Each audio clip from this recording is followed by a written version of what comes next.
Nous sommes à la 5e partie de ce commentaire sur le livre de Galates. Il est écrit par le bien-aimé frère William Kelly. Nous continuons. Mais on est vainqueur par les souffrances, non pas par les choses dans lesquelles le monde se glorifie. Dieu est glorifié en Christ selon le modèle de la croix. Voilà notre modèle, non pas Israël ni la loi, mais la croix de Christ. C'est comme si Dieu disait, j'ai Christ dans le ciel, je suis occupé de celui qui est le seul à m'avoir jamais glorifié, et c'est celui dont vous avez à être occupé. Rien n'est plus exact, plus complet et plus approprié pour faire face aux dangers actuels où l'on cherche à faire revivre le principe de la succession cléricale ou apostolique et les ordonnances religieuses comme moyen d'honorer Dieu. L'Écriture traite de tous les cas et cette parole divine et bénie donne toujours le remède. Notre sagesse consiste à chercher à s'en servir en totalité afin d'être simple quant au mal et sage quant au bien. En parenthèse, Romains chapitre 16, verset 19. Chapitre 1, petit 4, Galates chapitre 1, verset 5 à 6. Passez promptement à un évangile différent. Nous lisons Galates chapitre 1, verset 5 à 6. Auquel soit la gloire au siècle des siècles. Amen. Je m'étonne de ce que vous passez si promptement de celui qui vous a appelé par la grâce de Christ à un évangile différent. Commentaire. La manière abrupte dont l'apôtre aborde son sujet est remarquable.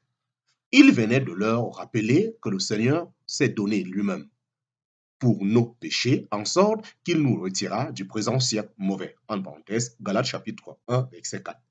Et ceci avait fait jaillir une brève action de grâce à notre Dieu et Père, auquel soit la gloire au siècle des siècles. Amen. En parenthèse, Galates chapitre 1, verset 5. Mais le voilà maintenant qui en vient immédiatement au grand objet qu'il avait en vue. Son cœur en était, pour ainsi dire, trop plein pour user de plus de paroles que nécessaire. Il ne pouvait pas tarder devant ce qui était si funeste pour les fondements même ou pour les fondements même sur lesquels doit se tenir l'Assemblée, ou plutôt les chrétiens individuellement devant Dieu. Je m'étonne de ce que vous passez si promptement de celui qui vous a appelé par la grâce de Christ à un évangile différent. En parenthèse, Galates chapitre 1, verset 6. Les mots vous passez, non pas vous avez passé, indiquent qu'ils étaient en train de passer. Ils étaient en train de changer de position, s'éloignant de celui qui les avait appelés par la grâce de Christ. Le mal et le danger n'étaient pas encore définitifs au point de ne plus pouvoir regarder à Dieu à leur sujet. Quand nous pensons que c'était l'apôtre Paul qui avait évangélisé ces âmes et qu'il leur avait encore prêché peu de temps auparavant, il n'y a pas de preuve plus triste de la facilité avec laquelle Satan trouve moyen d'égarer les âmes. Prenez même des enfants de Dieu ayant reçu les meilleurs enseignements et vous verrez malgré tous les symptômes qui ne manquent presque jamais d'apparaître. Un penchant vers ce qui est faible et faux, une promptitude à suivre des sentiments humains dans les choses de Dieu, des sentiments détournés la vérité par des apparences sans réalité. Voilà ce que vous trouverez, à moins d'une puissance extraordinaire du Saint-Esprit pour arrêter les opérations de Satan. Les choses sans valeur qui peuvent être introduites avec le fondement dont l'apôtre parle en 1 Corinthiens chapitre 3, du bois, du foin, du chaume, tout cela nous montre comment il peut arriver que, quoique ce soit Dieu qui ait formé l'assemblée, il y a un autre côté de l'assemblée dont il faut tenir compte. C'est l'homme. Paul parle de lui-même comme d'un sage architecte. Sous un certain point de vue, c'est Dieu qui bâtit l'assemblée et là, rien ne peut faillir. Ce que le Seigneur tient directement dans sa main, il le maintient infailliblement par sa propre puissance. Mais la responsabilité humaine entre dans cette grande œuvre comme elle le fait presque en toutes choses, sauf la création et la rédemption où Dieu est seul et ne peut qu'être seul. Mais pour tout le reste, dans tout ce qui est précieux, que ce soit l'appel des âmes par l'évangile ou l'orientation des âmes après qu'elle ait connu le Seigneur ou le rassemblement des enfants de Dieu en un seul corps, entre parenthèses, l'Église, dans toutes ces choses, l'homme a sa part et il n'est que trop vrai qu'il y apporte la faiblesse de sa nature. L'histoire que Dieu nous donne dans la Bible est qu'en tout ce qu'il a confié aux mains de l'homme, celui-ci montre sa faiblesse et sa défaillance. Je m'étonne de ce que vous passez si promptement de celui qui vous a appelé par la grâce, de Christ à un évangile différent. Après tout, c'est là l'histoire non seulement de l'Ancien Testament et des différentes voies dans lesquelles Dieu éprouve l'homme, mais aussi du temps où l'on a le sujet infiniment plus béni du Nouveau Testament, ce que Dieu est dans son Fils et dans ses voies envers les hommes par son Fils depuis que le Seigneur est monté au ciel et que le Saint-Esprit a été envoyé ici-bas, même par rapport à ces choses, la faiblesse de l'homme se montre immanquablement. Ce n'est pas seulement dû à des hommes incroyants ayant trouvé moyen de se glisser dans l'Église, mais les enfants de Dieu ont aussi la chair en eux. Ceux-ci ont leurs sentiments humains, leur infimité humaine et ce que Satan peut trouver dans tout chrétien pour empêcher ou obscurcir la puissance de Dieu. C'était dans de tels moyens que les saints de la Galatie avaient été égarés et que tous sont en danger de l'être en tout temps. Je retire de là deux importantes leçons. La première, c'est de ne pas être surpris s'il y a des déviations parmi les saints de Dieu. Je ne dois pas me permettre de penser un seul instant que c'est un indice d'une quelconque faiblesse dans la vérité elle-même ou dans le témoignage qui nous a été confié, ni que cela jette le discrédit sur ce qui est de Dieu. Car Dieu peut tolérer ce qui est contraire à sa propre nature et permettre pour un temps à l'homme de montrer ce qu'il est. Mais ce qui est selon Dieu demeure et Dieu se justifiera en cela et permettra que ce qui n'est pas de lui montre son vrai caractère. La seconde chose que nous apprenons, c'est l'appel à veiller et au jugement de nous-mêmes.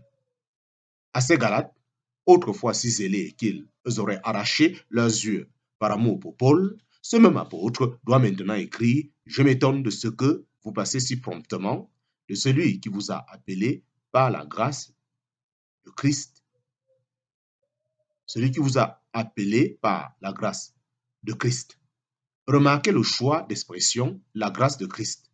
Satan employait un mélange de la loi et de la grâce, de légalisme et de Christ. Or, ce qui avait caractérisé leur appel, c'était simplement et uniquement la grâce de Christ. Chapitre 1, petit 5. Galates chapitre 1, versets 7 à 9. Un évangile différent qui n'en est pas un autre. Nous lisons pour cela Galates chapitre 1, versets 7 à 9. qui n'en est pas un autre, mais il y a des gens qui vous troublent et qui veulent pervertir l'évangile du Christ. Mais quand nous-mêmes, ou quand un ange venu du ciel vous évangéliserait, outre ce que nous vous avons évangélisé, qu'il soit anathème. Comme nous l'avons déjà dit, maintenant aussi, je le dis encore, si quelqu'un vous évangélise, outre ce que vous avez reçu, qu'il soit anathème. Commentaire. Dieu avait fait connaître aux Galates qu'ils étaient des pauvres pécheurs dans les nations, qu'il n'y avait rien pour eux sinon la miséricorde, et que la miséricorde était venue jusqu'à eux dans la personne de Christ. C'est bien là la seule chose à laquelle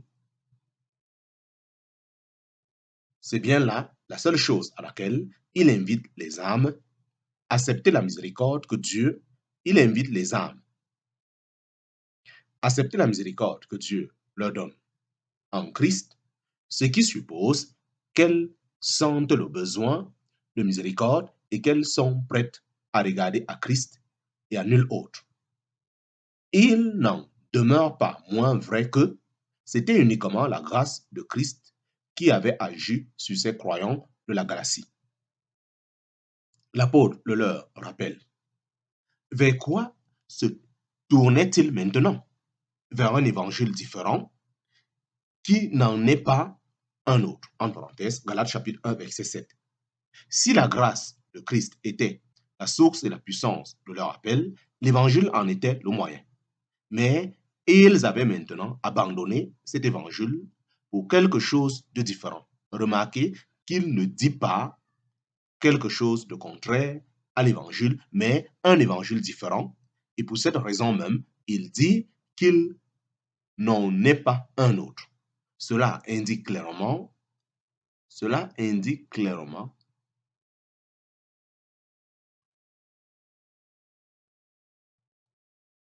remarquez qu'il ne dit pas quelque chose de contraire à l'évangile, mais un évangile différent. Et pour cette raison même, il dit qu'il n'en est pas un autre. C'était indigne d'être appelé un autre évangile. Dieu n'en reconnaît qu'un. Il ne permet aucun compromis au sujet de l'évangile et nous n'avons pas non plus à en faire. Chapitre 1, petit 5, sous 1, le mélange avec la loi et un danger général. Le mélange avec la loi et un danger général. Certains trouveront cela étrange, voire excessif, mais je suis absolument convaincu que le même mal qui opérait alors parmi les Galates est maintenant à l'œuvre dans la chrétienté universellement.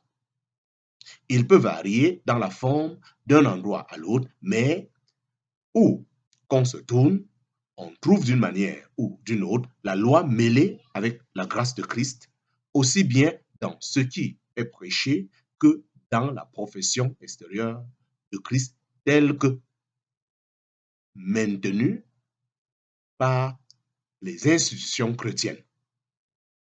Peu importe la dénomination, c'est partout pareil. Il y a toutefois des différences de degré dans ce domaine. Les uns sont plus ouverts, d'autres plus intelligents, d'autres plus systématiques, mais on trouve toujours la même position.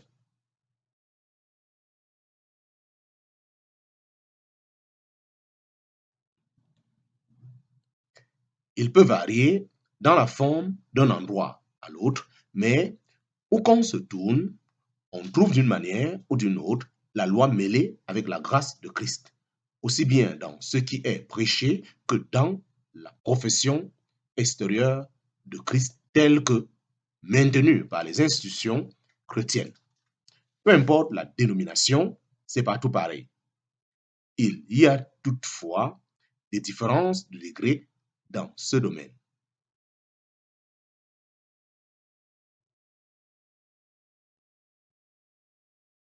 Les uns sont plus ouverts, d'autres plus intelligents, d'autres plus systématiques, mais on trouve partout le même poison.